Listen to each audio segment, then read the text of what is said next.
Good evening, good evening, good evening. Ito yung ano ko, yung papakita ko ngayon sa video dito, yung diferensya ng nalinisan saka yung hindi nalinisan.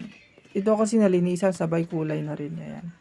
Kung nakikita nyo yung diferensya, mas maputing maputi yung isa kasi nakulayan siya. Bali, pang kulay natin. Itong Marlon's dressing pang pwede sa leather, pwede sa tela tulad sa All Star dito na Converse. Ayan. Bali yung kay ma'am kasi nung di kasi ganitong kulay niya dati, kulay brown. Ngayon nung nilabhan ko, hindi ko ine-expect na mas lalo siyang magmamansya kasi nasa loob yung ano niya, yung dumi. Kaya nung nilabhan ko siya, nilagyan ko pa siya ng Zonrox na pang puti. Hindi pa rin tumalab. Kaya ang ginawa ko para matakpan tong mansya niya, nakulayan siya dito sa Marlon's dressing coloring white. Ayan. Bali yung ano nito, pwede sa leather, pwede sa tela. Ayan yung ano niya, yung kagandahan dito. Permanent, hindi na matatanggal pag natuyo.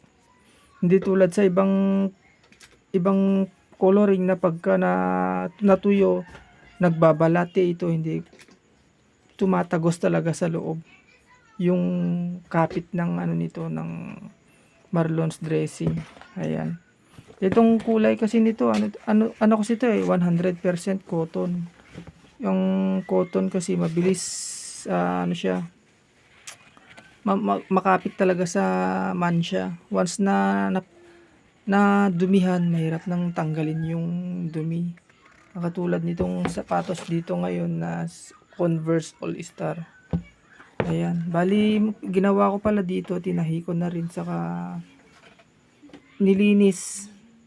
Ngayon, nung nilabhan ko, hindi ko na-expect na ganito mangyayari. Kaya ang ginawa ko, kinulayan ko na lang. Ayan. Para matuwa naman si ma'am dito sa sapatos niya.